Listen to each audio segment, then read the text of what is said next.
তোমার এই যজ্ঞপুরের কাজের চেয়ে অনেক অনেক সহজ। যেদিন তুমি আমাকে তোমার ভান্ডারে ঢুকতে দিয়েছিলে, তোমার এই সোনার চাল দেখে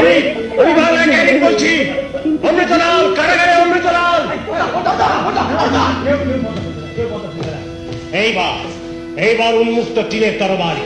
কি হচ্ছে ক্যাপ্টেন বাবু? কি করছেন? কি করছি দেখবেন? আমি জুয়েল লড়ব। পিণ্ড পাথর, লোহা, সোনা, সেইখানে রয়েছে জোরের মূর্তি, আর ওপরের তলায় একটুখানি কাঁচা মাটিতে ঘাস উঠছে, ফুল ফুটছে, সেইখানে রয়েছে জাদুর খেলা। দুর্গমের থেকে আমি হিরে আনি, মানিক আনি, কিন্তু সহজের থেকে ওই প্রাণের জাদু গ্রীসের একটি রাজ্য থেবাই। এই থেবাইয়ের রাজা লাইয়ুস দূর বিদেশ যাত্রাকালে নিহত হন। কিভাবে নিহত হন? পুত্র হাতির বাহাইয়া রসে মুখোশ আইল রে রত স্বর্ণচূড় বিভায় পুরিয়া পুরি হাতি ঠেলা বলে রাজা বীর মাদে মাদি কারারই লৌহ কপাট ভেঙে ফেল করে লোপাট, রক্ত জমাট শিকল পূজার পাষাণ বেদি। সহ্য এই গানটা গাইছেন কেন?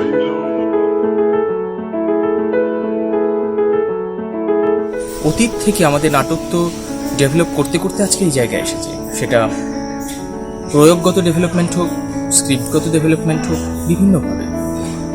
কিন্তু অতীতে আমাদের এটা বারবার এটা শুনতে হয় বা রিয়েলাইজ করতে হয় যে অতীতে নাটকের যে দর্শক ছিল, সেই দর্শক আজ আমরা নাট্যমঞ্চে পাচ্ছি না। কেন হচ্ছে না? অতীতে দর্শক ছিল এবং সময়ের সাথে আমাদের নাটক ডেভেলপমেন্টের চূড়ায় পৌঁছে যাচ্ছে, কিন্তু দর্শক হারাচ্ছে। এটা কারণ কি? সেটা কি নাটকের টেকনিক্যাল প্রয়োগ অনেক বেশি হয়ে যাচ্ছে সেই কারণে, নাকি নাটক আর মানুষের কথা কম বলছে সেইটা কারণে? আপনার কি মনে হয়, নাটকের দর্শক কেন আগের মতো নেই? আপামর জনতা কেন নাটক দেখছে না? শুধু কিছু সংখ্যক মানুষ, নাটকের মানুষ নাটক কেন দেখছে? নমস্কার রাজেশ, তোমার যে প্রশ্ন বা যে আলোচনার যে বিষয়বস্তু, থিয়েটারের গতকাল, আজ এবং আগামীকাল এবং তার সঙ্গে দর্শকের সম্পর্ক। আমার প্রথমেই যে বিষয়টা মাথায় আসে সেটা হচ্ছে সময়কে নিয়ে যখন আমরা কথা বলতে শুরু করি, গতকাল, আজ এবং আগামীকাল, এই বিষয়বস্তুটা কি? যদি আজ এটাকে নিয়ে যদি ভাবতে শুরু করি, তাহলে বোঝা যায় যে আজ আসলে একটা মিলি মাইক্রো সেকেন্ডের শুধুমাত্র মুহূর্ত, একটা মোমেন্ট। আজ জয়ে পৌঁছানোর আগে যখন আটা শেষ হয়, তখন আটা অলরেডি অতীত হয়ে যায়। আর যখন আজ এই পুরো শব্দটা শেষ হয়, তখন পুরো আজটাই অতীত হয়ে যায়। তাহলে সময়টা কি? সময়টা অতীত, মাঝখানে একটা মিলি মাইক্রো সেকেন্ডের স্পার্ক যেটা আজ, বাকিটা ভবিষ্যৎ। অতীত অতীত আমাদের কি দেয়? অতীত আমাদের একটা অভিজ্ঞতা দেয়। সেই অভিজ্ঞতাটা আমরা আমাদের জীবন ধারণের মাধ্যমে সেটাকে অনুভব করি। এই যে অনুভবটা আমরা করি, সেই অনুভবটা আমায় কি দেয়? আমায় একটা শিক্ষা দেয়, লার্নিং। এই অনুভব আর এই শিক্ষা, এই দুটো জিনিস আজ এই মুহূর্তটাকে একটা স্পার্ক দেয়, যেটা আমার গতকালের ওপর ডিপেন্ডেন্ট, নির্ভর করে আছে। গতকালের এই যে অভিজ্ঞতা এবং অনুভবটা আমি এই মুহূর্তে যেটা আমি অনুভব করলাম, সেইটাকে আগামীকালের চোখ দিয়ে দেখা, যেটাকে আমরা বলি ভিশন, সেটা আগামীকাল। তাহলে আজ এই প্রশ্নটাই যখন ভীষণ মোমেন্টারি, সুতরাং এই মোমেন্টটা পেছনে এবং মোমেন্টটার আগে এই দুটোকে দেখা তার চেয়ে বেশি জরুরি। এই মোমেন্ট বা মুহূর্তটাকে যখন পেছনের দিকে আমরা তাকিয়ে দেখি, যদি থিয়েটারের ক্ষেত্রে বলি, কি দেখি আমরা? থিয়েটার এটা তো ছিল না, সভ্যতা ছিল মানুষের। সিভিলাইজেশন যখন শুরু হয়েছে তখন মানুষের মাথায় থিয়েটার এটা তো ছিল না, তার মাথায় ছিল হাউ টু সার্ভাইভ। সার্ভাইভাল এটা সব থেকে বড় প্রশ্ন ছিল। এই সার্ভাইভালের দিকে যখন মানুষ সারাদিন তার মেইন ফোকাসটাই ছিল হাউ টু সার্ভাইভ, সেই সার্ভাইভাল প্রকৃতির সঙ্গে ছিল। প্রকৃতি তখন আমরা বুঝতেও পারতাম না প্রকৃতিকে, আমাদের কাছে প্রকৃতি ছিল একটা রহস্য। এই রহস্যটা যখন আস্তে আস্তে মানুষ বুঝতে চেষ্টা করে, কিভাবে চেষ্টা করে? অবজারভেশন। মানুষ অবজার্ভ করতে শুরু করে। যদি সিভিলাইজেশনের গোড়ার দিক দেখা যায়, যেখানে মেসোপটেমিয়া সিভিলাইজেশনকে আমরা দেখতে পাই, সেখানে আমরা দেখি যে মানুষ জন্তু জানোয়ার পালন করছে। মানুষ ফলমূল সংগ্রহের জন্য জঙ্গলে যেতে হচ্ছে না, বাড়ির সামনেই একটা গাছ পোতা আছে। কি করে গাছটা পুতলাম আমি? গাছটা পুতলাম এই কারণে, কারণ অ্যাজ এ হিউম্যান বিং আমি এটা অবজার্ভ করেছিলাম যে গাছ থেকে একটা ফল যখন পাকে, সে ফলটা যখন নিচে পড়ে, তার থেকে যে বীজটা বেরোয় সেখান থেকে আরেকটা গাছ হয়। গাছটা যখন আমার বাড়ির সামনে হলো, কি বাঁচলো? আমার স্ট্রাগলটা বাঁচলো, আমার সময়টা বাঁচলো। এই স্ট্রাগল আর সময়টা যখন আমার বাঁচলো, তখন আমি অ্যাফোর্ড করতে পারি যে আমি একটা অন্য কিছু ভাবার জন্য আমার কাছে একটা সময় আছে। আর কি ছিল? জন্তু জানোয়ারকে পালন করা, ডোমেস্টিকেশন অফ অ্যানিমেলস। ডোমেস্টিকেশন অফ অ্যানিমেলস কি করে করলো মানুষ? অবজার্ভ করে, তার সঙ্গে ইন্টারঅ্যাক্ট করে। যে একটা গরু, তার যদি গলায় হাত দিয়ে এরকম এরকম করি, তাহলে গরুটা আস্তে আস্তে আমার সঙ্গে যেন কথা বলতে শুরু করে। কিন্তু বাঘ বা সিংহকে কি আমি করতে পারি? তার গলার নিচে হাত দিলে সেটা খ্যাঁক করে উঠবে আমায়। মানুষের এই যে অবজারভেশন, এই অবজারভেশনটা কি দিল? মানুষকে সমাজ তৈরি করালো, সোসাইটি। সোসাইটি যখন তৈরি হলো, তখন একটা জিনিস হলো, জব ডিস্ট্রিবিউটেড হলো। জব যখন ডিস্ট্রিবিউটেড হলো, তখন আমার ভাগে যে কাজটা পড়লো, ধরে নেওয়া যাক আমার ভাগে কাজটা পড়লো যে আমার যে এরিয়া, সেই এরিয়ায় ধরে নেওয়া যাক 1 কিলোমিটার জায়গা। এই 1 বর্গ কিলোমিটারে আমাকে সকালে একবার ঝাঁট দিতে হবে। আমি 1.5 ঘন্টা লাগিয়ে আমি পুরো আমার এরিয়াকে আমি ঝাঁট দিয়ে দিলাম। এবার আমার কাছে তো বাকি 22.5 ঘন্টা পড়ে আছে। কি করব আমি?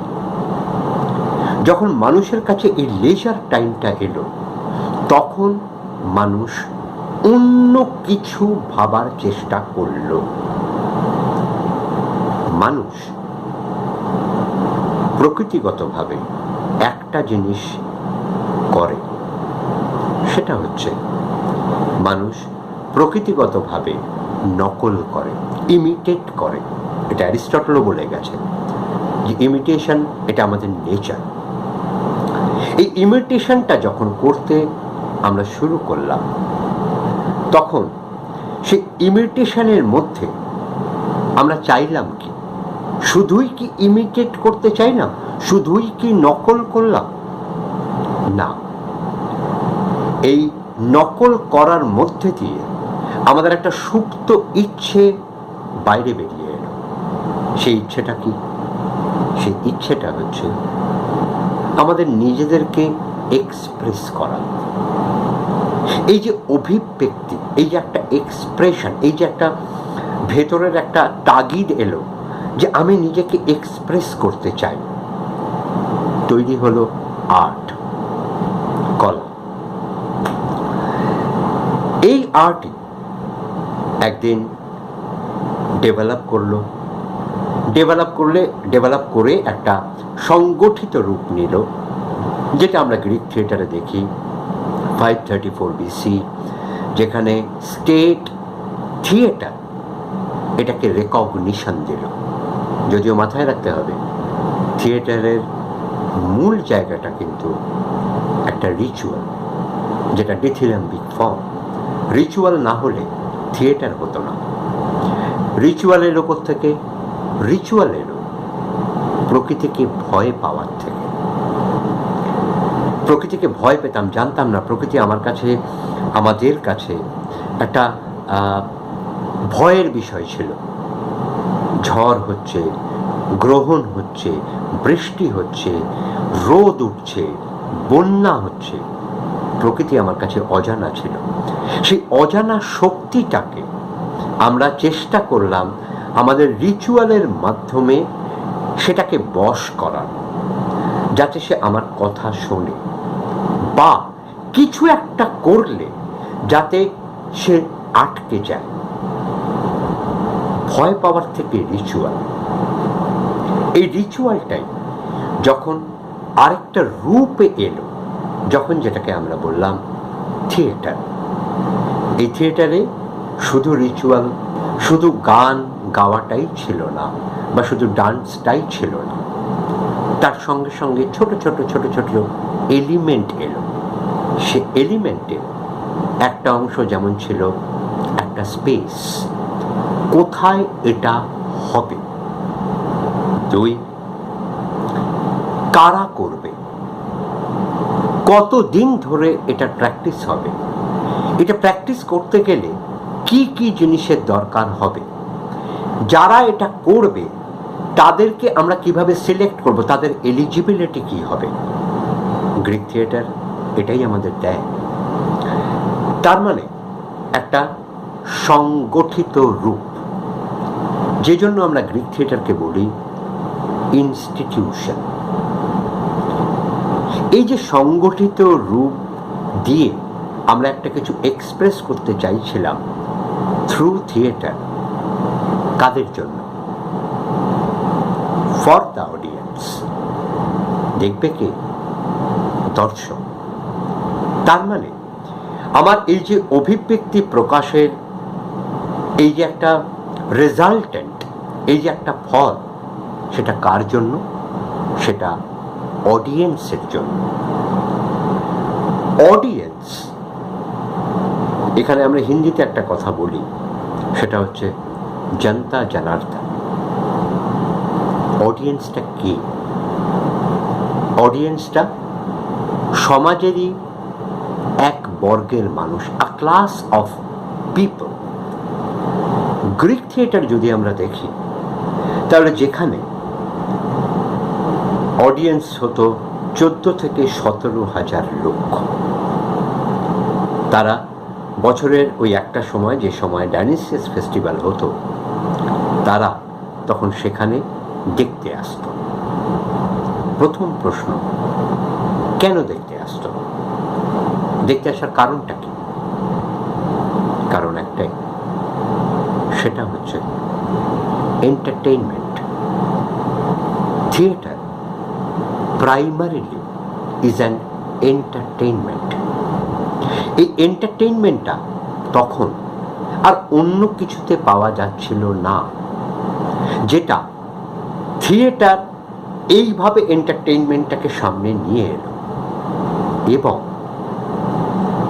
বছরে একবারই হতো, সুতরাং লোকে অপেক্ষাও করত যে এটা কবে হবে, এবং লোকের সামনে নিয়ে আসার জন্য 1 বছর ধরে গ্রিক থিয়েটারের লোক সেটার প্রস্তুতি নিত, কারণ অডিয়েন্সের কাছে নিয়ে আসতে হবে। তাদের ভালো লাগা না ভালো লাগা এটা মাথায় রাখতে হবে। এই প্রমাণটাও আছে, এসকাইলাস তার নিজের নাটকে, এক গ্রিক থিয়েটারে সেই সময়ের নাটকে নাটককার এবং লিড যে ক্যারেক্টার তারা একই হতো, মানে একজন মানুষই। এসকাইলাস নিজের নাটকে এসকাইলাসকে এমন হুটিং করা হয়েছিল যে এসকাইলাস কোনো রকমে যান বাঁচিয়ে পালিয়েছিল, অথচ সেই এসকাইলাসই গ্রিক থিয়েটারের একজন পিলার। তাহলে অডিয়েন্সের কাছে যখন আমি নিয়ে আসছি, অডিয়েন্সের সামনে সব থেকে বড় যে জায়গাটা যার জন্য আমি এই থিয়েটারটা করছি সেটা হচ্ছে অডিয়েন্স। অডিয়েন্স কি চায় সেটা আমাকে মাথায় রাখতে হবে। গ্রিক থিয়েটারের যদি সেকেন্ড পার্টটা আমরা দেখি, যেটাকে আমরা বলি হেলিয়ানিস্টিক থিয়েটার, আলেকজান্ডারের সময় থেকে, সেই সময়ের থিয়েটার যদি আমরা দেখি তাহলে দেখব যে গ্রিক থিয়েটারের একটা ফর্ম প্রায় গায়েব হয়ে গেল, সেটা হলো ট্র্যাজেডি। কেন? যে কারণে থিয়েটারটা হচ্ছিল প্রি হেলিয়ানিস্টিক পিরিয়ডে, সেটা সেই থিয়েটারের যে পারপাস ছিল, হেলিয়ানিস্টিক থিয়েটারের পারপাসটা বদলে গেল।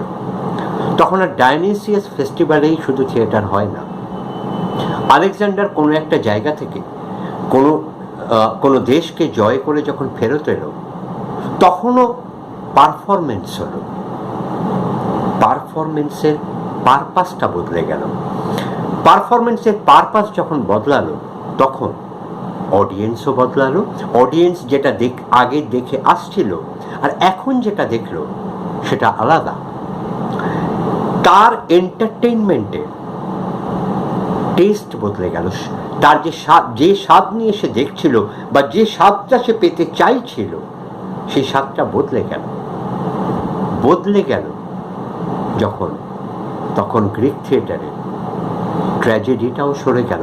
এত পপুলার একটা form, content wise, acting wise, speech wise সরল কেন? কারণ অডিয়েন্সের টেস্ট বদলে গেল। এই অডিয়েন্সের টেস্ট বদলানোর পেছনে যেটা কারণ সেটা হচ্ছে পারফরমেন্সের ধরন, পারফরমেন্সের সময়, সমস্ত কিছু, এবং একটা মানুষের ভবিষ্যৎটা দেখা, যে সেটা আলেকজান্ডার, যে দেশ জয় করলাম এবার আমার, কারণ দেশের লোক তো আর লড়াইটা দেখতে পায়নি, সুতরাং দেশের লোককে আমার বীরত্বটা দেখাতে হবে। পারপাস অফ থিয়েটার চেঞ্জ হলো, অডিয়েন্সের স্বাদ বদলে গেল। গ্রিক থিয়েটারের পতনের একটা অন্যতম কারণ যে গ্রিক থিয়েটার যে আদর্শ নিয়ে শুরু হয়েছিল সেই আদর্শ ধীরে ধীরে ডিগ্রেডেড হলো, যেটা আরও পরিষ্কার করে বোঝা যায় রোমান থিয়েটারে। যখন রোমান থিয়েটারে, এটাকে বলাই হয় যে রোমান থিয়েটারের দুটো পিরিয়ড, একটা রিপাবলিক আরেকটা এম্পায়ার। রিপাবলিক পিরিয়ডে যখন থিয়েটার যেভাবে হতো, এম্পায়ার পিরিয়ডে এসে সবটাই কন্ট্রোল হলো সম্রাট কি বলছে। নানা রকমভাবে সম্রাট থিয়েটারকে ইন্টারপ্রেট করতে চাইল। তার মধ্যে এমন কিছু অ্যাক্টও আনা হলো যেটা সামাজিক মূল্যবোধের বিচারে বোধহয় ঠিক ছিল না। এই যে ডিবেস টেস্ট, এই টেস্টটা অডিয়েন্সের তৈরি হলো, যে তারা ওই ভীষণই তুচ্ছ, ভীষণই মামুলি একটা এন্টারটেইনমেন্টকে তারা অ্যাজ এন্টারটেইনমেন্ট গ্রহণ করতে চাইল, গ্রহণ করলো তারা, কিন্তু সেটা কতদিন। কি হলো আস্তে আস্তে? যখন একই জিনিস বারবার বারবার বারবার দেখতে আমরা শুরু করলাম, তখনকার দিনের কথা বলছি, আস্তে আস্তে অডিয়েন্স সরে গেল নাটক দেখার থেকে। তার পেছনে অবদানকার সম্রাটের। সে ছিল ভিশনারি। সরকারকে প্রতিনিধিত্বই করত সম্রাট। সম্রাটের যেহেতু ভিশনটা ছিল না, ভবিষ্যৎটা দেখতে পারছিলেন না, তাই থিয়েটারও ধীরে ধীরে ডিগ্রেডেড হল। পুরো মেডিয়াভেল যদি আমরা দেখি, পুরো মেডিয়াভেলে থিয়েটার কিসের জন্য হলো?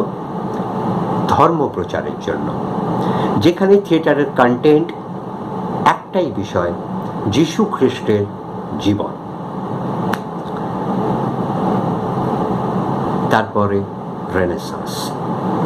যখন রেনেসাঁস হয়, তখন রেনেসাঁসকে অ্যাচিভ করার চারটে পন্থা ছিল, চারটে রাস্তা। তার মধ্যে একটা রাস্তা ছিল look back into the history. কেন look back? To see the development. কি ডেভেলপমেন্টটুকু হয়েছে, যদি সেই ডেভেলপমেন্টটুকু আমি দেখতে পারি, তাহলে হয়তো এই মুহূর্তে আমার মাথায় একটা স্পার্ক দিতে পারে যে আমি আগামীকালের জন্য কি ভাবব। এতগুলো কথা এই জন্যই আমি বলছি, এই গতকাল, আজ আর আগামীকাল, এটা মানব সভ্যতার ইতিহাস। এটা শুধু থিয়েটারের ইতিহাস নয়। এই মানব সভ্যতার ইতিহাসে, সেটা থিয়েটার হোক, বিজ্ঞান হোক, সব ক্ষেত্রে এই গতকালটা খুব ইম্পর্টেন্ট। আমরা অনেক সময় বলি গতকালটা খুব ভালো ছিল, গতকালটায় অনেক কিছু হয়েছিল, আজ আর কিছু হচ্ছে না। এটা ভুল ধারণা। গতকাল যেটাকে আমরা দেখেছি, তার পেছনে মানব সভ্যতার 30,000 বছরের ইতিহাস আছে। আজ আমি এই 30,000 বছরের ইতিহাসটা কি ভাবতে পারছি? বা সেটা কি আমার মধ্যে কোনো প্রভাব বিস্তার করছে? যদি না করে, তাহলে আজ এই মুহূর্তে স্পার্কটাও আমার কাছে আসবে না, এবং আমার মনে হবে আজকের দিনটা ভীষণ ডাল, ভীষণ বোরে। আর আজকের দিনটা যখন ডাল এবং বোরে, তাহলে আগামী কালটাও ডাল এবং বোরিংই হবে। কারণ আজকের এই মুহূর্তে স্পার্কটা তো আমার এলো না। সুতরাং প্রথম কাজ আমাদের এই ইতিহাসটার দিকে তাকানো। এবার যদি ইতিহাসের দিকে তাকানো যায়, ইতিহাস মানে কি শুধুই সফলতা, সাকসেস? শুধুমাত্র সাকসেসফুল হওয়াটাই কি ইতিহাসের কাজ ছিল? না। ইতিহাস মানে ব্যর্থতা, ফেইলিওর। ফেইল করাটা খুব জরুরি। কেন? কারণ ফেইল করলে সাকসেস কি সেটা বোঝা যায়। আর কি বোঝা যায়? আমি ফেইল করে গেলাম, এটা নিয়ে বসে থাকা কাজ নয়। ভাবাটা, এই যে আমি ফেইল করলাম, এটার পেছনে কারণটা কি? থমাস আলভা এডিসন একটা বিখ্যাত কথা বলে গেছেন। উনি বলেছেন, within quote, I will not say that I have failed 1,000 times, but I will say that I have found 1,000 ways that can cause failure.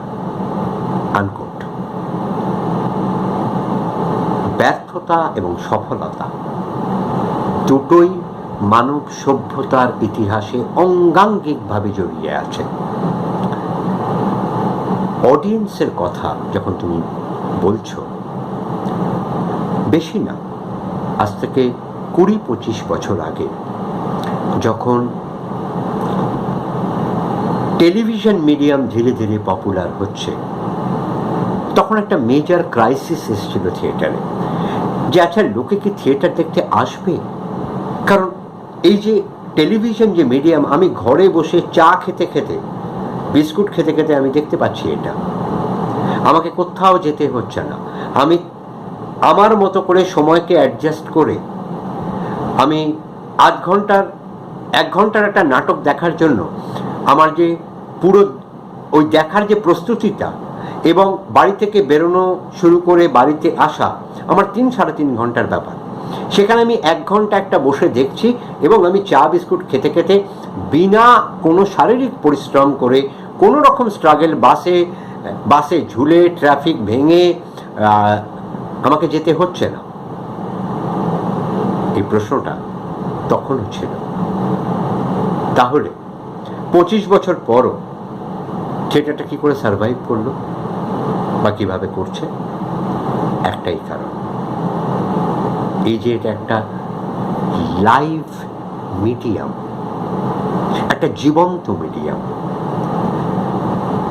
দর্শক হয়ে আমি যখন থিয়েটারটা দেখি তখন আমার চোখের সামনে সেটা হয়।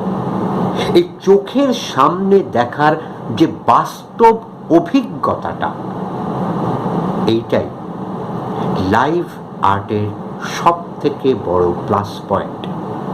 আমি শুধু ডিরেক্টর, ডিজাইনার বা অ্যাক্টরদের কথা বলছি না, তাদেরও লাইভ, তাদের ক্ষেত্রে এটা অন্য। অডিয়েন্সের ক্ষেত্রে তাদের মধ্যে যখন এই রসানুভূতিটা হয়, এই যে রসোৎপত্তি আমরা যেটা বলি, তখন তারা এই লাইভ পারফরমেন্সের, এই লাইভ আর্টটার যে অনুভবটা, সেটা তাদেরও ওই মুহূর্তে, ওই মিলি মাইক্রো সেকেন্ডে, আর ওই মিলি মাইক্রো সেকেন্ডটাই পুরো জীবনটাকে দাঁড় করিয়ে রাখে। দৈনন্দিন জীবনও দাঁড়িয়ে ওই মিলি মাইক্রো সেকেন্ড, একটা মুহূর্ত একটা মানুষের সম্পূর্ণ জীবনকে বদলে দিতে পারে। প্রশ্নটা হচ্ছে, এই মুহূর্তটা সময়ের সঙ্গে সঙ্গে কি পরিবর্তন হয়? হয়। কেন হয়? কারণ মানুষের সময়ের সঙ্গে সঙ্গে অভিজ্ঞতাটা বদলায়। সে যে অভিজ্ঞতাটা সে করছে দৈনন্দিন জীবনে, সেই দৈনন্দিন জীবনের অভিজ্ঞতাটাকে সে দেখতে চায়।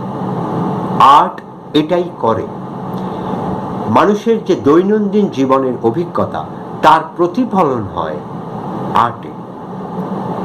এবার একজন দর্শক হিসেবে সে কি দেখতে চায়? যেটাই দেখাতে হবে সেটাই খুব আঙুল তুলে এরকম করে কথা বলে হবে না। কি করে হবে?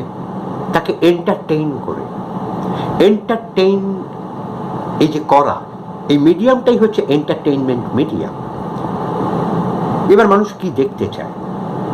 মানুষ দেখতে চায় সে যে তার যে অভিজ্ঞতা, তার যে অনুভূতি, সে যে এক্সপ্রেস করতে পারছে না, তার হয়ে কেউ একটা এক্সপ্রেস করছে।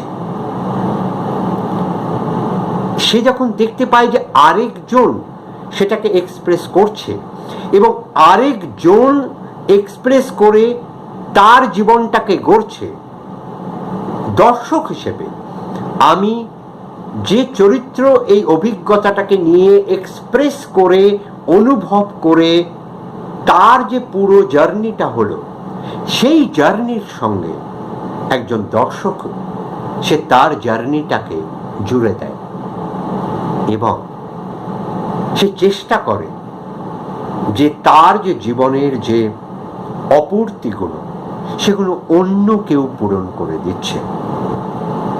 তার মানে এন্টারটেইনমেন্ট মিডিয়ামের একটা বড় কাজ হচ্ছে মানুষের এই চাহিদাটাকে বোঝা। মানুষ কি চায়, মানুষ কি চাইছে, মানুষের চাওয়া না পাওয়া, দৈনন্দিন জীবন, চারটে জিনিসের উপর নির্ভর করে: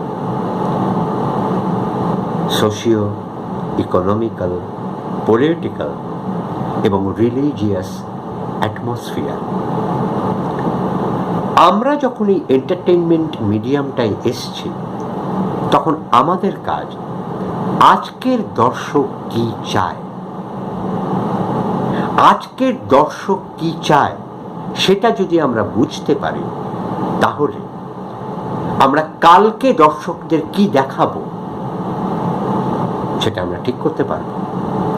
আমরা ঠিক করতে পেরেছি বলে আজকে এত বছর ধরে, 2,500 বছর ধরে theatre as an art survive করেছে।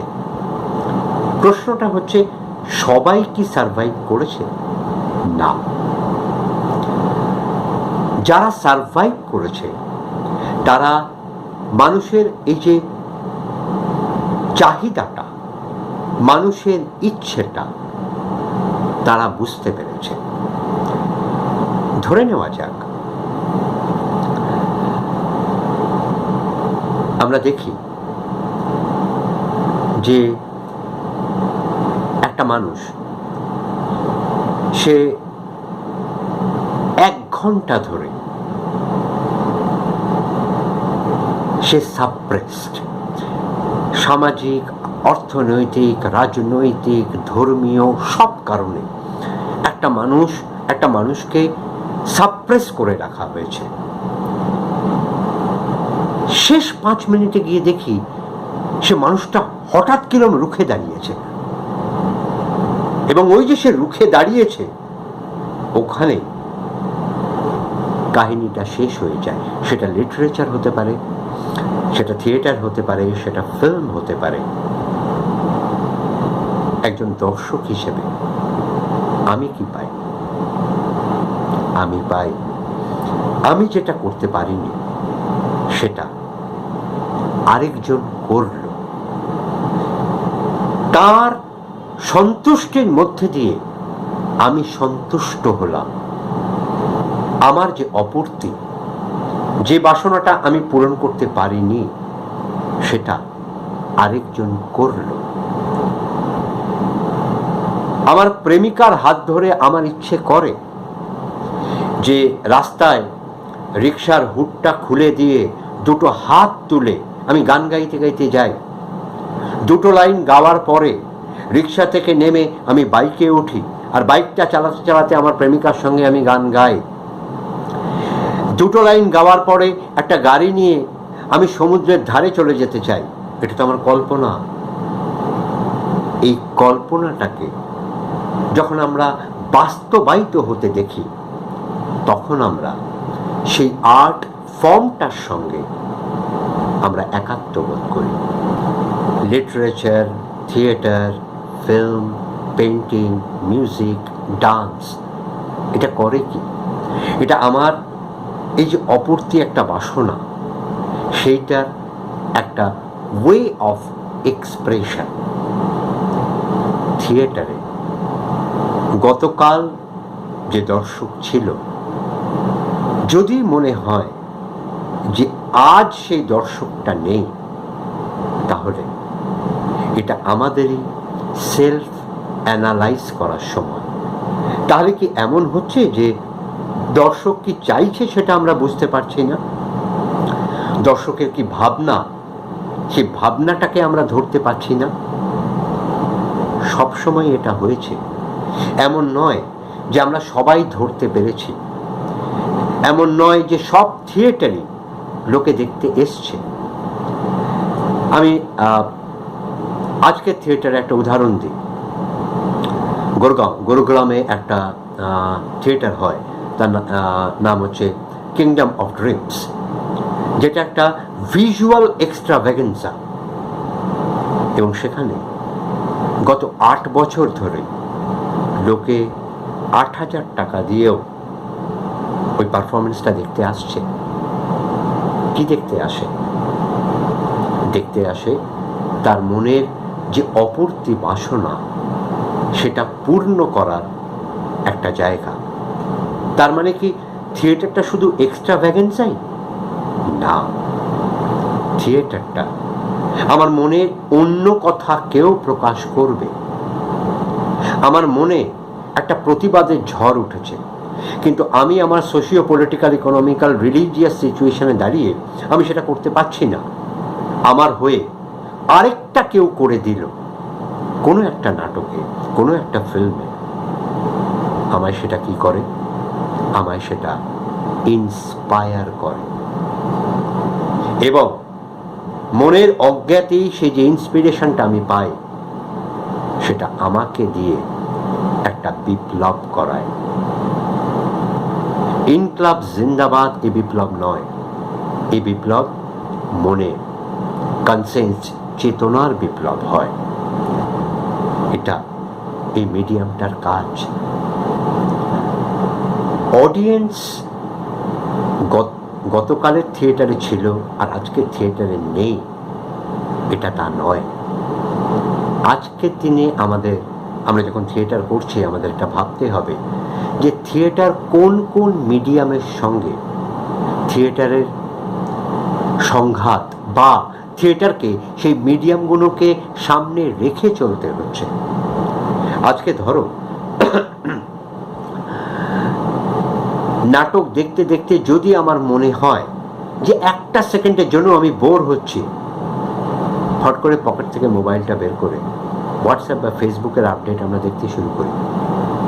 তার মানে আমাদের এটা বুঝতে হবে থিয়েটার করতে গিয়ে যে আমরা কিভাবে একটা 1 ঘন্টার নাটক যদি হয়, তার প্রত্যেকটা মুহূর্তকে আমরা কিভাবে অডিয়েন্সের সঙ্গে একসঙ্গে করে রাখতে পারবো, তাকে আমি জাগিয়ে রাখতে পারবো।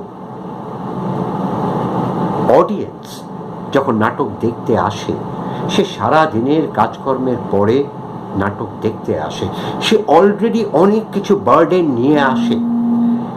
সেই বার্ডেন যখন আমরা দেখতে চাই, তখন সেই বার্ডেনের জায়গায় যদি আমরা তাদেরকে এন্টারটেইন করতে না পারি, তাহলে আমাদের যে থিয়েটার করার জায়গা, সেটা সার্থকতা কই?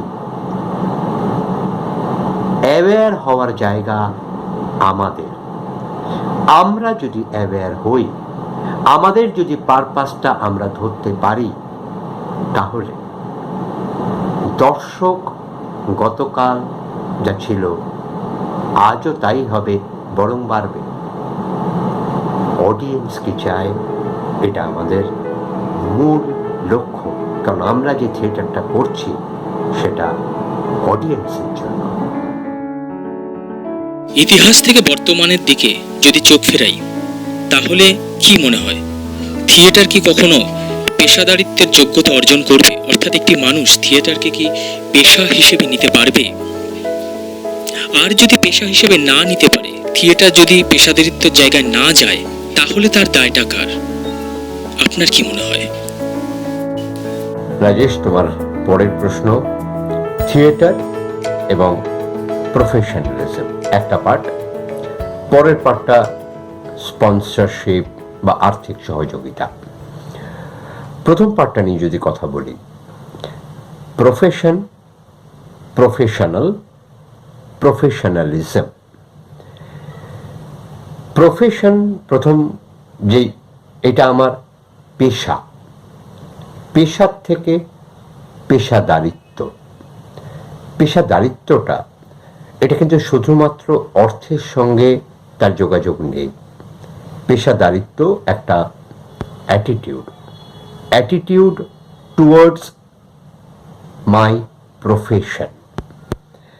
যদি আমরা থিয়েটারের শুরুর দিক দেখি, গ্রিক থিয়েটারের কথা বলি, তাহলে গ্রিক থিয়েটারের শেষে এসেও প্রফেশনাল অ্যাক্টার্স বা আর্টিস্ট, তাদের খোঁজ পাওয়া যায়, এবং যে কারণে সেই সমস্ত আর্টিস্টদের নিয়ে আর্টিস্ট গিল্ড, একটা ইউনিয়ন তৈরি হয়।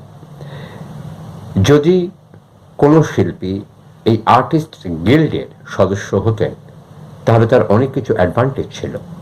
অ্যাডভান্টেজ মানে প্রথমত তাকে সেনাবাহিনীতে যোগ দিতে হতো না। 2 নম্বর, তার সেফটি সিকিউর ছিল। 3 নম্বর, সে দেশের অ্যাম্বাসাডারও হতো। এটা আসলে কি? এটা আসলে এই যে পেশাদারিত্ব বা যে পেশায় সে আছে, এই যে শিল্পীর পেশা, তার একটা সামাজিক মর্যাদা, এই যে একটা সোশ্যাল রেকগনিশন, এটার সঙ্গে পেশাদারিত্ব ভীষণভাবে জড়িত। যদি আমরা স্পোর্টসে দেখি, স্পোর্টসে যারা পেশাদার তারা কিন্তু তাদের একটা সোশ্যাল রেকগনিশনও আছে।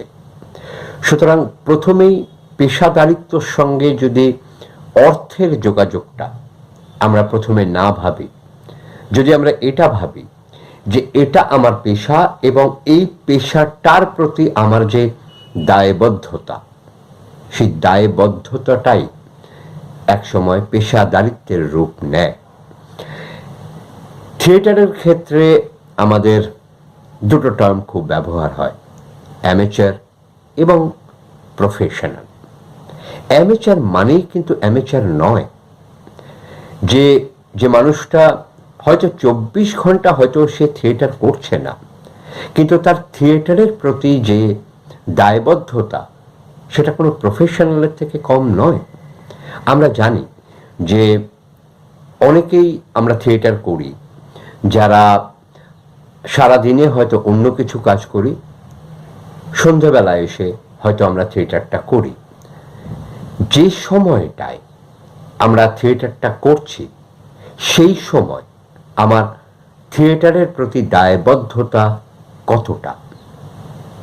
যদিও সন্ধ্যাবেলা হয়তো থিয়েটার অনেক মানুষই করে, কিন্তু এমনও তো হতে পারে তার মাথায় 24 ঘন্টা ওই থিয়েটারটাই ঘোরে।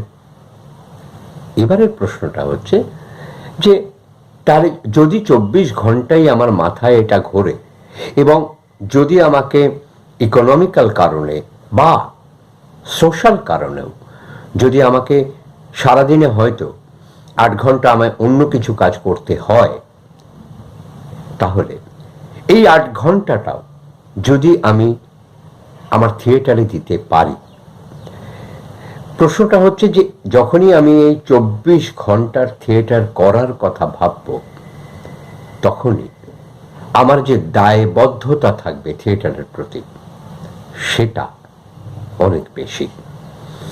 আমি জানি যে আমার কাছে আর কোনো অপশন নেই। আমাদের ডেসপারেট হওয়াটা খুব দরকার, ঝাঁপ দেওয়াটা, ঝুঁকি নেওয়াটা খুব দরকার। চার দেওয়ালের মধ্যের যে সিকিউরিটি, সেই সিকিউরিটির বাইরে আমরা কেন ঝুঁকিটা নিই? আমরা ঝুঁকিটা এই কারণেই নিই যে এটা আমার ইচ্ছে, এটা আমার ডিজায়ার। এই ডিজায়ারটা পূরণ করার জন্যই আমরা এই ঝুঁকিটা নিই এবং আমরা চেষ্টা করি যে যেটা আমার পেশা, সেই পেশায় আমি 24 ঘন্টা কি করে নিজেকে এনগেজ রাখবো, ফিজিক্যালি, মেন্টালি। থিয়েটারের যখন আমরা পেশাদারিত্বের কথা বলি, তখন সেই পেশাদারিত্বর সঙ্গে আরেকটা প্রশ্ন জুড়ে আছে। সেটা হচ্ছে এই থিয়েটারটা, আমি যে থিয়েটার করব, এই থিয়েটারটা করলে আমার এই যে আমি 24 ঘন্টা দিচ্ছি, এই 24 ঘন্টার রিটার্নটা কি আমার কাছে? আমি কি ফেরত পাচ্ছি থিয়েটার থেকে? নিশ্চয়ই তার মধ্যে একটা ফ্যাক্টর আসবে, সেটা হচ্ছে আমার দৈনন্দিন জীবনযাপন। দুরকম ভাবে আমরা জীবনযাপন করি। একটা যেখানে পেটটা খুব ইম্পর্টেন্ট, খেতে তো হবে, কিন্তু সেই চয়েস অফ ফুড সেটা আমার ব্যাপার। চয়েস অফ লাইফস্টাইল সেটাও আমার ব্যাপার।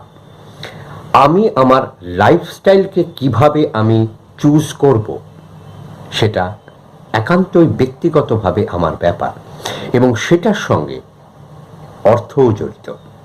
আমরা অর্থকে সেখান থেকে হাটিয়ে দিতে পারি না। ফিনান্সিয়াল ফাইন্যান্স, সেটা এই পেশাদারিত্বের একটা পার্ট। কিন্তু সেই পার্টটা যদি আমি অ্যাকোয়ার করতে চাই, তাহলে আমাকে যেটা করতে হবে, আমাকে পেশাদার হতে হবে।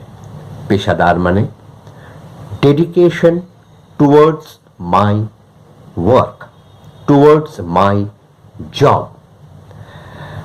আমরা থিয়েটারের যদি সময়কে দেখি, বা থিয়েটারের যে বিবর্তন যদি আমরা দেখি, তাহলে অনেক মানুষই থিয়েটার করেছে যারা থিয়েটারটা শখের জন্য করেছে, যাদের হয়তো একটা লেজার টাইম।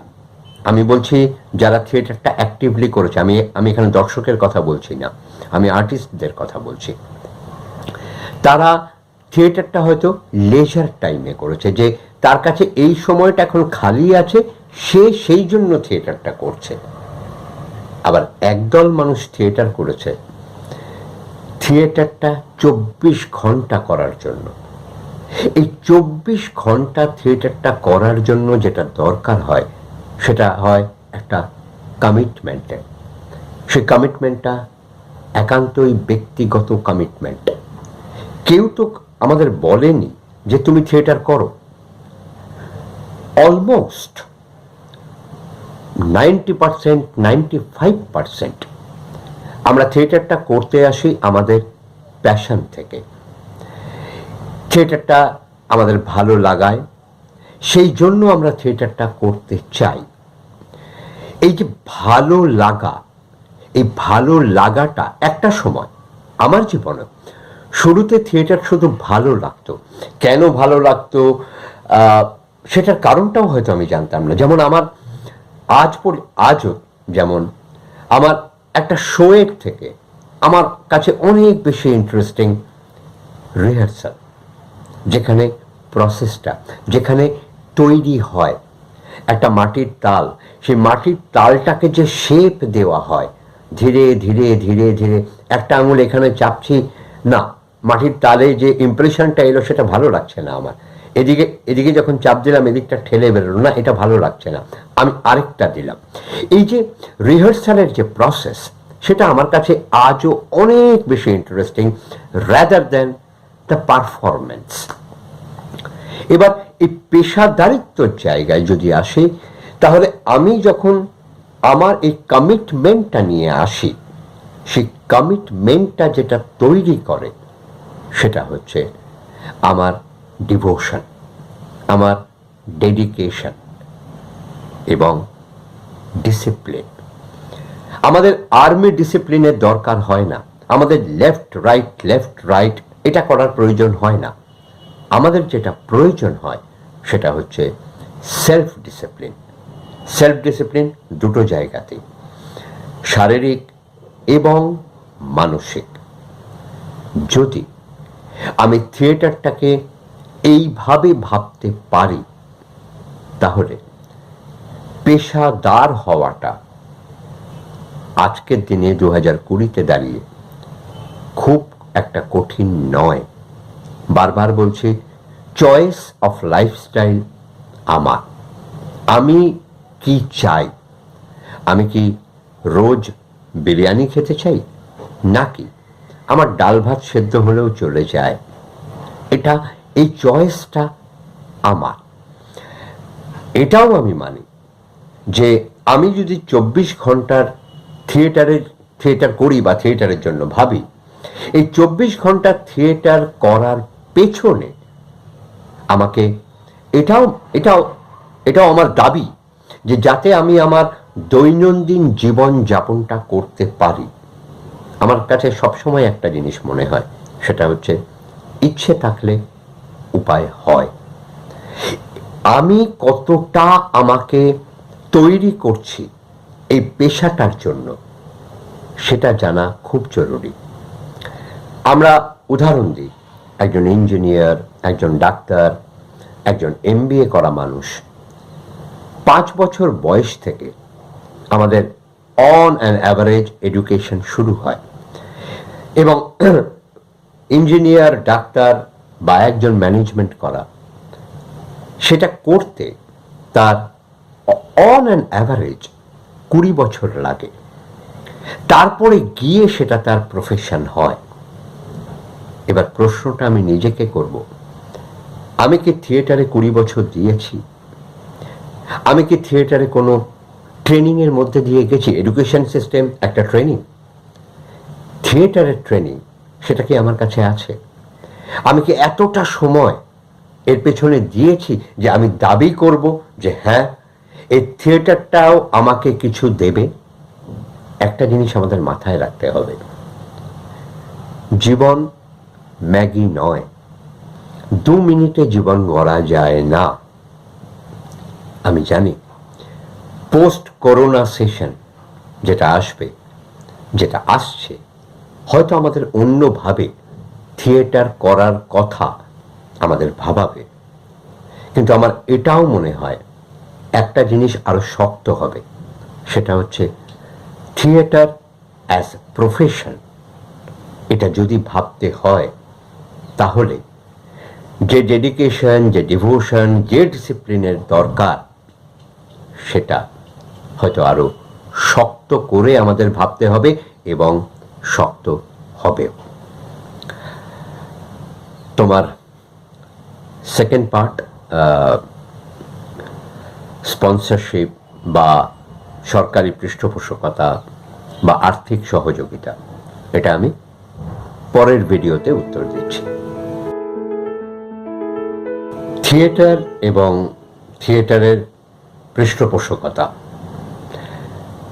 এটা তো আমরা জানি যে থিয়েটারের শুরু থেকে থিয়েটারকে কেউ না কেউ, কারো না কারোর পৃষ্ঠপোষকতা ছিল।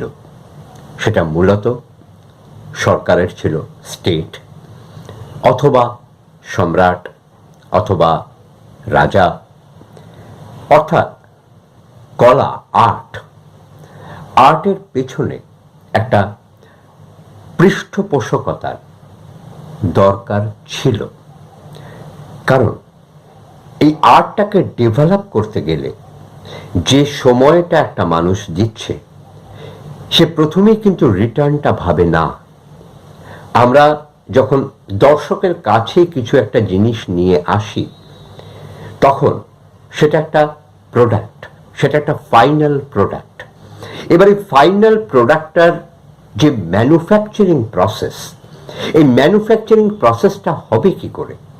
এই ম্যানুফ্যাকচারিং প্রসেসটার জন্যই একটা সরকারি সাহায্যের প্রয়োজন ছিল, এবং যে কারণে সরকার সাহায্য করত। স্টেট যখন আর্টকে সাহায্য করে, তখন মাথায় এটাও রাখতে হবে তার কিছু কন্ডিশনও থাকে। Condition mainly, you have to say anything in favor of the state or system. এবার স্টেট আর সিস্টেমের জন্য সব সময় কথা বলতে বলতে বলতে বলতে কিছু মানুষ তো ক্লান্তও হয়েছে, এবং তাদের যে ব্যক্তিগত প্রকাশের জায়গাটা, সেই প্রকাশটাকে তারা প্রকাশ করতে চেয়েছে, কিন্তু সেই সিস্টেমের মধ্যে থেকে বা সেই সরকারি সহযোগিতার জায়গা থেকে সেটা হয়তো সম্ভব হয়নি। কি করেছে মানুষ? মানুষ সেখান থেকে বেরিয়ে এসেছে। এই যে বেরিয়ে আসা, কিন্তু বেরিয়ে আসলেও আমি থিয়েটারটা করব কি করে? আমার তো এই ম্যানুফ্যাকচারিং যে প্রসেসটা, এই প্রসেসটায় আমার তো অর্থ দরকার। সেই অর্থটা কে যোগান দিয়েছে? সেই অর্থটা কিছু ব্যক্তিগত মানুষ যোগান দিয়েছে। আমেরিকার কথা আমরা যদি বলি, এই যে ইন্ডাস্ট্রি, এই আমেরিকান ইন্ডাস্ট্রিও যদি শুরুর দিকে দেখা যায়, আমি 19th সেঞ্চুরি শেষের দিকের কথা বলছি, যখন সরকার কিন্তু ইন্ডাস্ট্রিকে সাহায্য করছে না, কিছু মানুষ তাদেরকে সাহায্য করছে। থমাস আলভা এডিসন যখন প্রথম ফার্স্ট স্টেডি ইলেকট্রিক বাল্ব যখন ইনভেন্ট করেন, তখন তাকে যে সাহায্য করেছে সেটা কিন্তু স্টেট নয়, সেটা কিছু ব্যক্তিগত মানুষ।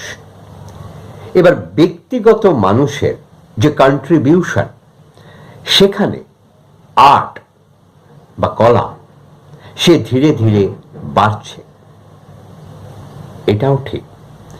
সেই থিয়েটার যে বাড়ছে বা সেই আর্ট ফর্ম যে বাড়ছে, সেটার পেছনে যে মানুষটি আমায় সাহায্য করছে, সেই মানুষটি একটা ইচ্ছা পূরণের ব্যাপার আছে।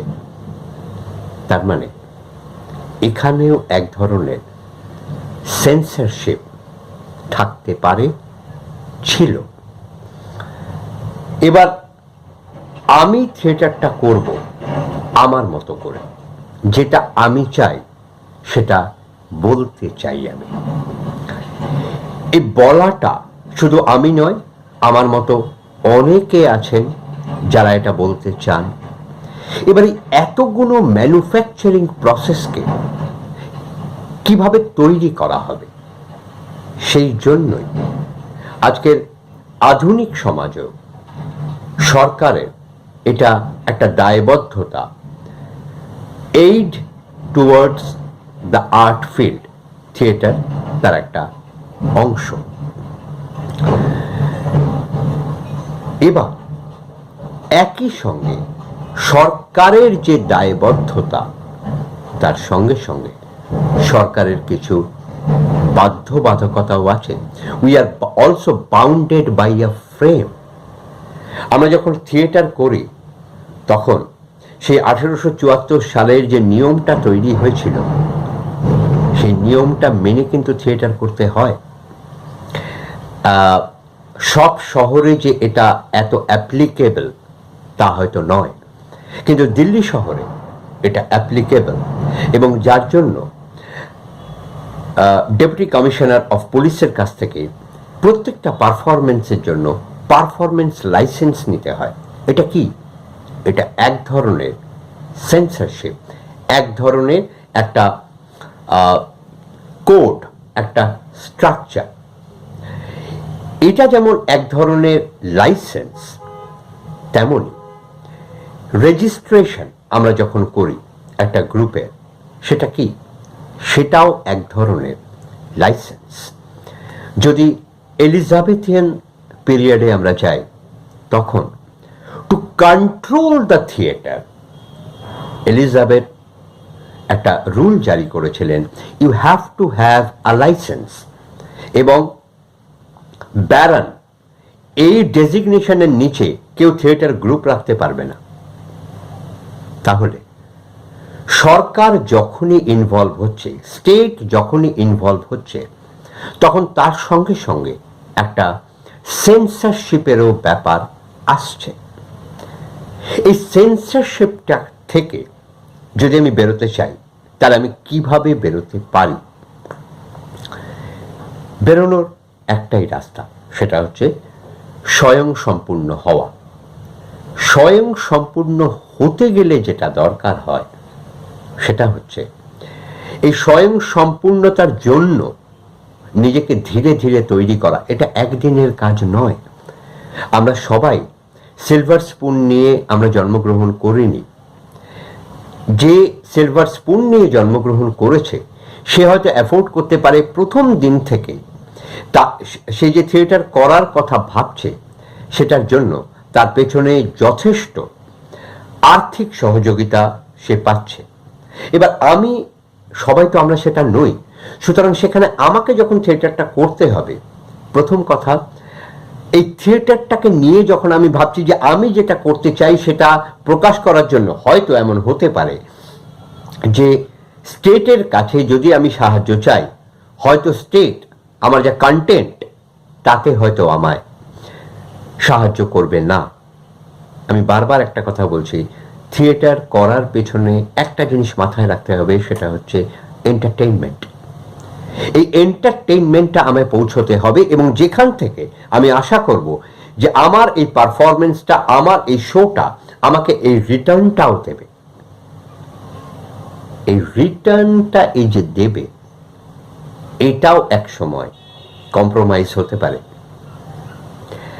যে আমি অডিয়েন্সের কোন খিদেটা পূরণ করছি, আমি অডিয়েন্সকে কি দিচ্ছি। একটা সময় পশ্চিমবাংলায় বা কলকাতায় থিয়েটারেরও অনেক ধরনের ফর্ম ছিল। গ্রুপ থিয়েটার ছিল, যাত্রা ছিল, বোর্ড ছিল, প্রফেশনাল থিয়েটার ছিল, যেখানে এই সবকটা থিয়েটারেরই কিন্তু কন্টেন্ট, সাবজেক্ট ম্যাটার এবং তার প্রেজেন্টেশন সবটাই আলাদা। এই সবগুলোই কি তৈরি করেছে, এক একটা ফর্ম তৈরি করেছে। এবং আমরা যখন সেই ফর্মটার কথা ভাবি, সেই ফর্মটার জন্য একটা টার্গেট অডিয়েন্সও আছে, যে আমি কার জন্য থিয়েটারটা করছি এটাও আমার মাথায় রাখতে হবে। আমি কোন ক্লাস অফ অডিয়েন্সের কাছে আমি থিয়েটারটা নিয়ে যাচ্ছি। যদি আমি পথনাটিকা করি, স্ট্রিট প্লে, তাহলে যখন নাটকটা শেষ হবে, একটা শোয়ের যেটুকু খরচা, আমি সেই খরচার জন্য আমি হাতও পাতবো অডিয়েন্সের কাছে। সেটা তো টিকিটেড শো নয়। আবার যদি আজকের দিনের প্রফেশনাল থিয়েটার দেখো, সেই প্রফেশনাল থিয়েটারে তার একটা নির্দিষ্ট টিকিটের দামও আছে। আজকে দিল্লি শহরে 1000 টাকা, 5000 টাকায়, এটা কিন্তু খুব একটা বড় ব্যাপার না থিয়েটারের ক্ষেত্রে। কেন? কারণ এটার সঙ্গে আমাদের আরেকটা ইনফ্রাস্ট্রাকচারও জড়িত আছে। সেটা হচ্ছে আমরা যে অডিটোরিয়ামে আমরা থিয়েটার করতে যাচ্ছি, সে অডিটোরিয়ামটার ভাড়া। আজকে ধরো কামানি অডিটোরিয়াম যদি আমি নিই, এবং সেটা যদি একটা পার্টিকুলার সময়ের জন্য আমি নিই, ধরো 10টা থেকে 10টা, সকাল 10টা থেকে রাত্রি 10টা, তাহলে I have to pay around 75,000 rupees. তারপর আমার পেশাদার অভিনেতারা আছে, পেশাদার ডিজাইনাররা আছে, পেশাদার টেকনিশিয়ানরা আছে। আমাকে এই সবার আর্থিক চাহিদাটাও তো পূরণ করতে হবে। সুতরাং সে টিকিটের দামটা রাখে তখন 5,000 টাকা। লোকে আসছে, লোকে দেখছে। কি কোন ধরনের থিয়েটারটা আমি করতে চাই সেটা একান্তই আমার প্রশ্ন, আমার ব্যক্তিগত ব্যাপার, যে আমি কোন থিয়েটারটা করতে চাই। যেভাবে আমি থিয়েটারটা করতে চাই, যে থিয়েটারটা আমি দর্শকের কাছে নিয়ে আসতে চাই, সেটা যদি আমার কাছে পরিষ্কার থাকে, তাহলে এটাও আমার মনে হয় যে সেই আর্থিক সহযোগিতার জায়গাটা হয়তো ইগনোর করাও যেতে পারে। আমি মানছি এটা বারবার। স্টেটের একটা দায়িত্ব আছে যে থিয়েটারটা করা। এই জন্যই দেখবে আজকে আমাদের সরকারেরও রেপার্টরি গ্রান্ট, প্রোডাকশন গ্রান্ট, এগুলো কেন? এগুলোর কারণ একটাই, সেটা হচ্ছে যে যাতে এই থিয়েটারটা হতে পারে, একটা দল চলতে পারে। আবার এমন দলও আছে যারা সরকারি সাহায্য না নিয়েও তারা কিন্তু স্বয়ং সম্পূর্ণ, তারা নিজেরা থিয়েটারটা করছে। সেই থিয়েটারটা তারা যে করছে সেটা 24 ঘন্টার জন্য তারা করছে, এবং সেখান থেকে তারা যে অর্থটা পাচ্ছে সেটা দিয়েই তারা তাদের দৈনন্দিন জীবন সেটা তারা চালাচ্ছে। একটা জিনিস আমার নিশ্চয়ই মনে হচ্ছে যে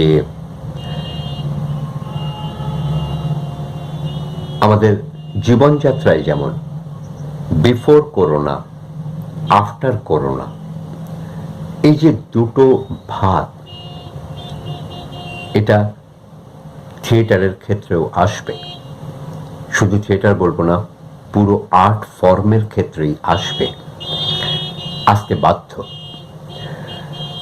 আজকে ধরো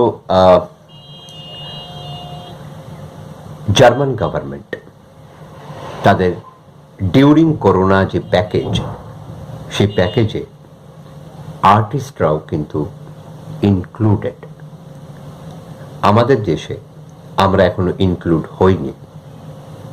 তার মানে আমাদের লড়াইটা কিন্তু আরো বেশি।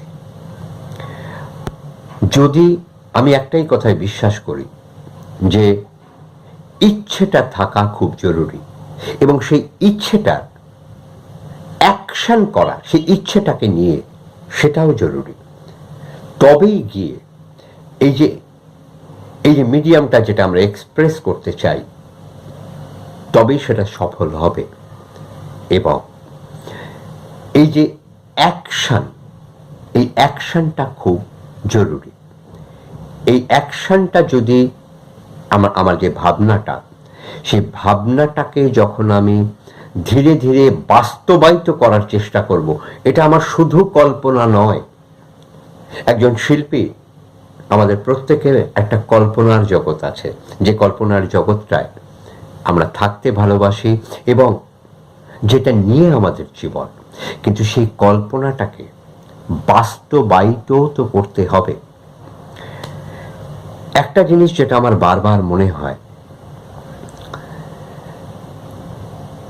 ফিল্ম তার একটা ইন্ডাস্ট্রি আছে, যে ইন্ডাস্ট্রিটা ফিল্মের অনেকের কথা ভাবে।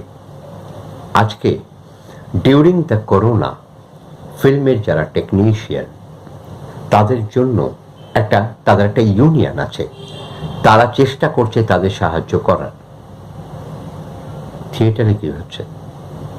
আমরা কি পারছি? আমি শুধু টেকনিশিয়ানদের কথা বলছি না, আমি সমস্ত কলাকুশলের কথা বলছি। Director, designer, actor, backstage workers.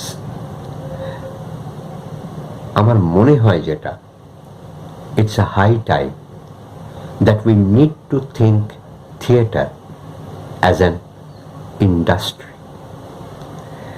Industry মানে মাস প্রোডাকশনের কথা আমি বলছি না। ইন্ডাস্ট্রি মানে একটা সংগঠিত রূপ, যে রূপটা শুধু আমায় আজই অ্যাসিওর করবে তা নয়, আমার আগামী কালটাকেও অ্যাসিওর করতে পারে। আমার মনে হয় ইটস আ হাই টাইম, যেটা আমাদের ভাবা উচিত। থিয়েটার সবাই আমরা করছি, সারা ভারতবর্ষ জুড়ে করছি, কিন্তু সেই থিয়েটারটা ভীষণ অসংগঠিত। এখানে কিছু হচ্ছে, ওখানে কিছু হচ্ছে। সেই থিয়েটারটার যে একটা ইন্ডাস্ট্রিয়াল রূপ, তার যে একটা স্ট্রাকচার, যে স্ট্রাকচারে আসতে গেলেও মানুষকে পেশাদার হতে হবে, যাকে 24 ঘন্টার জন্য সেটা ভাবতে হবে, সেটাও যেমন সত্যি। কিন্তু তার সঙ্গে সঙ্গে আমার মনে হয় এটাও সত্যি যে আমরা হয়তো আজকে যে জিনিসটা আমরা মিস করছি, সেটা হচ্ছে, এক নম্বর, যেমন আমরা থিয়েটারটা করতে পারছি না, তার সঙ্গে সঙ্গে এটাও ঠিক যে অনেক মানুষের ঘর চলছে না, তারা ডেসপারেট হয়ে গেছে। আজকে তাদের পরিবার আছে, তাদের সেই পরিবারের প্রতি একটা দায়বদ্ধতা আছে। এতদিন সে যেভাবে কাজ করে এসছে, তাতে তার রোজগারের এই যে একটা রোজের হিসেব, সেটা তাতে চলে গেছে, কিন্তু আজ আর চলছে না। আমরা যখন থিয়েটার করি, আমাদের কোনো ইন্স্যুরেন্স আছে কি?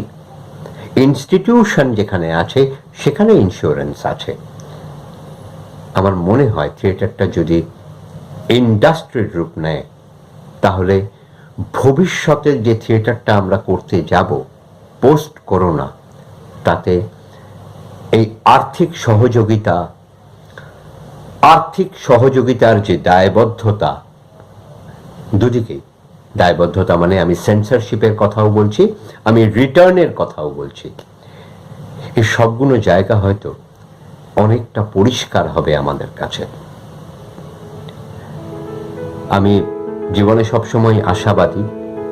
আই ডু বিলিভ যে একটা সংগঠিত থিয়েটারের রূপ আমাদের দেখাটা খুব প্রয়োজন, এবং পোস্ট করোনা সেশনে এই সংগঠিত থিয়েটারের রূপটা নিয়ে আমাদের ভাবতে হবে। তাছাড়া আমার মনে হয় না আর কোনো উপায় আছে।